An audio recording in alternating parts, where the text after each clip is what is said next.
Yang Xiaoqi is a young woman that has always done things quicker than everyone else. She laughs at a joke before it's finished, smiles before the picture is taken, and even wakes up before the alarm rings. Now that she's a young woman, she works at the post office, a rather tedious and boring job. Every day she sees A-Tai, a man that sends a letter a day and for some reason won't just buy a set of mail stamps and just put the letters in the mailbox instead of waiting in line. When Xiaoqi asks him about this, he doesn't answer, because he never speaks when he comes by. She also has a rather sad life. Her job doesn't pay very well, so she lives in a tiny apartment surrounded by nosy loud neighbors. She buys the bare minimum at a shop just to take a lot of free soup home. And she takes postcards from the undelivered box and takes pictures of them to upload them on social media to make it look like she's gone places. Her only follower is a person called Amy, who likes all her posts. One afternoon, after she's done with work, she's walking through the park when she sees a man, Lu Wensen, teaching a group of women how to dance. Keeping her distance, she starts copying the choreography, but Wensen sees her and drags her to join the group so they can all dance together. Xiaoqi has a lot of fun, but when the class is over, she tries to flee, only to have Wensen follow her to talk to her. He explains his part classes are free and gives her his card while praising her natural beauty. In return, Xiaoqi tells her about her job in the post office, and Wensen promises to visit her there soon. Afterward, she has dinner alone while listening to the radio and starts thinking about the day her father left when she was just a teenager. She had bumped into him on the street and he told her he was going to buy tofu, but he never came back. 7 months later, they had to move out of the house because they couldn't afford it anymore, and Xiaoqi found among her things a weird key with the number 30A on it that she couldn't remember what it belonged to. Her mom was giving away all of her father's belongings, but Xiaoqi grabbed his radio and kept it to herself. The next day at work, a man tries to cut in line by picking up a number from the floor, but Xiaoqi has seen him and calls him out for it. The man gets angry and starts making a scene, but luckily Wensen arrives and keeps him back until an employee comes to take him away. Then, Wensen flirts a bit with Xiaoqi and while pretending to fill in a form, she asks her out by writing the question on a piece of paper. She writes down her answer as well, wondering if they aren't moving too fast, but he thinks her being fast is cute, so they agree to go to the movies tomorrow. She spends the evening listening to the radio and pretending it's Wensen the one singing the love songs for her. The following day, when she takes the bus, he notices a man touching a woman inappropriately, and she takes some pictures for proof. She also notices a man with glasses staring at a chubby girl, and she lets the girl know this to see if maybe they get lucky with each other. Wensen visits her at work again and brings her homemade lunch, which she never gets to have, and she almost cries at how delicious it is. After work, they take a taxi to the movies, and afterward, they chat about their plans for Valentine's Day, which is tomorrow. Xiaoqi explains she's never celebrated it, and Wensen tells him he doesn't have plans either. He used to have a girlfriend that died of leukemia, and nowadays he spends most of his time visiting the orphanage he grew up in. There's one little girl that is in urgent need of a heart transplant, but it's incredibly expensive, so Xiaoqi gets an idea to help. The city is running a teamwork competition during Valentine's Day and the winners get 200,000 in money and a pair of plane tickets. Wensen accepts to enter with her and so they spend the rest of the evening practicing the different games they'll have to compete at. To return home, they take the bus instead of a taxi, which is empty except for them. The pair holds hands and even tries to kiss, but at that moment, the bus driver suddenly hits the brakes and makes them flinch, ruining the moment. Back in her apartment, Xiaoqi starts choosing what clothes she'll wear and calls the radio to tell the host all about her Valentine's plans. In the morning, she puts on the cute outfit she prepared and takes the bus, which is quite crowded. There she sees the glasses man and the chubby girl from the day before going on a date together, and next to her sits the creepy man, who is about to touch her chest. But suddenly, Xiaoqi blinks and finds herself in bed again in the morning, still wearing the cute outfit, seeing her skin is red because of sunburn, and finding sand in her shoes. She'll have to think about this later though, because she doesn't want to be late for the competition, so she takes the bus and finds it strangely empty except for a couple of people. When she arrives at her destination, she sees it is also empty, and after asking around, she discovers it's Monday, not Sunday, and Valentine's Day is already passed. Since everyone says it's Monday, Xiaoqi rushes to work, where A-Tai brings a letter heavier than usual. His face is swollen with a wound, his eye is black and blue, and this time he actually speaks, telling her thanks and goodbye. After work, she goes to the park to see if she can find Wensen, but his students tell her they haven't heard from him. Unaware that the news is reporting various strange occurrences during Valentine's Day like a woman teleporting out of a bus, Xiaoqi goes to the police station to report her missing day, but she isn't taken very seriously. Xiaoqi returns home, where she listens to the radio host talk about lost objects until the power goes out and suddenly, she hears some noises coming from her wardrobe. When she opens it, she finds a guy with a funny tongue, a tail, and reptile goggles that claims to be a gecko. He says geckos are in charge of keeping an eye on the things people lose or forget they have before handing her a box with a bunch of stuff from her childhood, like her first pacifier and a doll, but also a small key with the number 38 on it. When she asks about her dad, who is also lost, the gecko shows her some pictures of him playing chess with a monk in the countryside.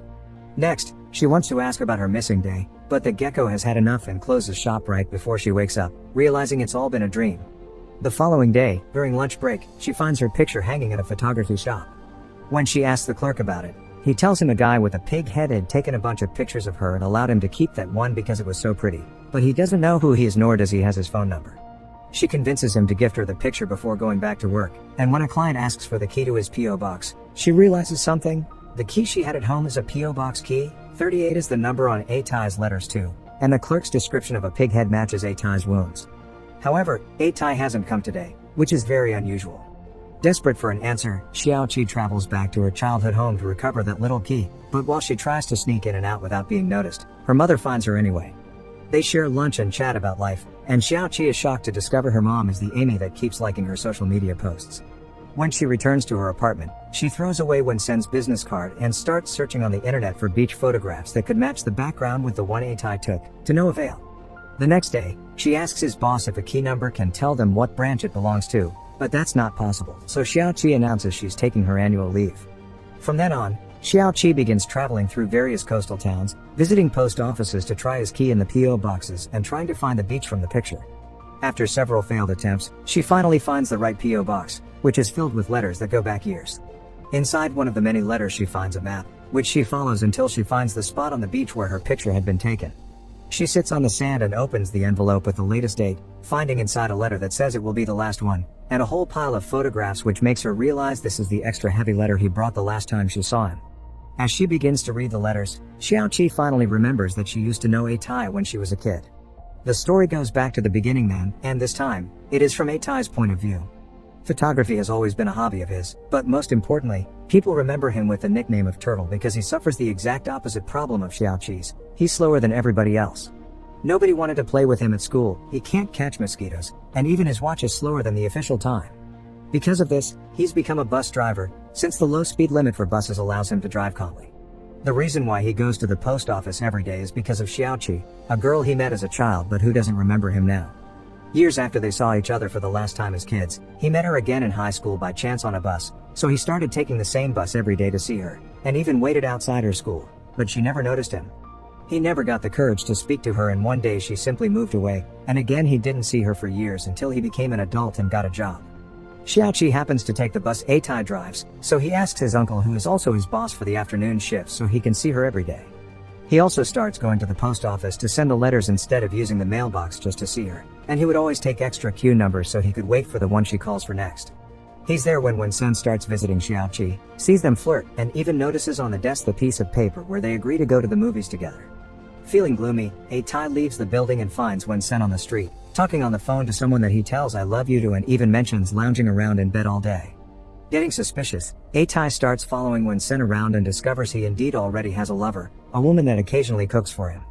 The lunch this woman gives him is the one he later gives Xiaoqi, an event that Atai also witnesses. When later he sees that the two of them are going out together, Atai makes all passengers get out of his bus claiming there is a problem with the engine, then proceeds to follow Xiaoqi and Wensen during their date, even going as far as entering the movie theater with them. His stalking is interrupted when his uncle calls him to demand him to move the bus because a cop is about to take it away. Atai rushes back to his vehicle and gets the police officer to leave without a fine by, again, using the excuse of a bad engine. When he sits behind the wheel and gets ready to go, Wensen and Xiaoqi suddenly board the bus, since this is the line that takes them home. Atai watches them during the whole trip, and when they are about to kiss, he pushes the brakes to stop them. Moments later, after Xiaoqi gets off the bus, a group of thugs and a woman board the bus as well. It turns out Wensen used to date this woman, who just like Xiaoqi isn't very pretty, and he asked her to lend him 500,000 for a little girl's transplant and then never called her again. Wensen starts crying, saying the little girl died and he had been tricked by some fake organ donors, but the gang leader who is also the woman's brother doesn't buy his act, and tells him he must pay 3 million in 3 days or they'll make their life hell. Before they leave, they throw Wensen on the floor and kick him a couple of times, so Atai wants to take advantage of that and kick him as well, but he's too slow and Wensen easily gets him off him. While they struggle against each other, they accidentally bump into the radio and turn it on just in time to hear Xiaoqi tell the host about her Valentine's Day plans. Wensen finds this very sweet, and this attitude only enrages Atai, who jumps on him again to fight him. This time Wensen doesn't hesitate to punch him before getting off the bus, and this explains the state of Atai's face the next time he visits Xiaoqi. Before that last visit, however, something strange happens. After the fight with Wensen, Atai parks the bus and spends the night there, and when he wakes up, he surprises himself by catching a mosquito. He then notices a very particular situation. Everything around him is frozen in time. People, animals, even plants and the wind, none of it moves except himself, and his uncle doesn't pick up the phone either. After looking around the street for a while confirming nobody can move or even notice what he's doing, he steals a bicycle from a random guy and uses it to search for Xiaoqi, who is at the bus about to be touched by the creep. Atai proceeds to move his hand away, turn every passenger's head toward the windows, and then he takes the driver out of the bus so he can drive it instead as he promises Xiaoqi to take her somewhere special. Then he starts telling Xiaoqi their childhood story. They met during a special weekend while they both were in Taichung for a holiday, and they both also ended up in a multiple car crash where they got injured and Atai lost his parents. Afterward, they also were sent to the same hospital room, where they chatted a lot and bonded while keeping each other company. Since Xiaoqi's injuries weren't as serious as Atai's broken leg, she was discharged first, but they promised they would write to each other from then on. Atai didn't know where he was going to live at the time, so he gave Xiaoqi one of his father's P.O. box's keys so she could send her letters there. He started to write her often after she left, and once he was discharged, he went to the post office to check the box. He found 2 letters from Xiaoqi, but also all of his, which made him realize she lived too far away to come and pick hers. He never stopped writing her though, even if she never wrote again, because thinking about her and the woman she would become is what helped him to keep going without his parents. Atai drives the bus to the town where they met, and takes Xiaoqi's frozen body to the beach, where he makes her pose in various different ways to take a bunch of pictures. They don't start traveling back until the sun starts to set, and in the middle of the road, Atai is shocked to find another person that can still move, Xiaoqi's father. After he boards the bus, he explains that this isn't the first time the world has stopped for 24 hours for him. Xiaoqi's father is just like Atai, a slow mover, and their lives function kinda like a savings account. Because of interest, time accumulates, and they get an extra day. Xiaoqi, who moves faster, loses one, and for the rest of the people nothing changes, which explains why later in the news they talk about a disappearing girl in the bus. He also confesses that the day he abandoned his family he was actually intending to go to jump off a building, and that's when the world stopped for him.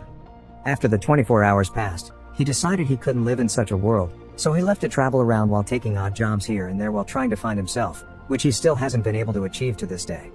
When the time comes for Xiaoqi's father to get off at his stop, the monk Xiaoqi had seen on the pictures comes to pick him up, and the man asks Atai for a favor, to buy for Xiaoqi the tofu he promised 10 years ago. Atai promises he will after taking a picture of Xiaoqi and her father together. Afterward, he takes Xiaoqi back to her apartment, where he puts her down on her bed and, after failing a couple of times at kissing her lips, he kisses her forehead instead. He also draws the map and writes the last letter that he'd send later in the heavier envelope before leaving. After this experience, he accepts this is time for him to let go, and this is why when he goes to the post office to send the last letter, he tells her goodbye. As he leaves the building, Atai is run over by a truck. 1 year later, Xiaoqi has transferred and is now working in the post office where P.O. Box 38 is, but she hasn't received any letters since the day of the incident. She thinks she's going to spend Valentine's Day alone again, but that day, she is surprised by a sudden visit. It's Atai, who is walking with the aid of crutches. Xiaoqi starts crying as soon as she sees him, and only gets more emotional when she notices the letter he brings is for her.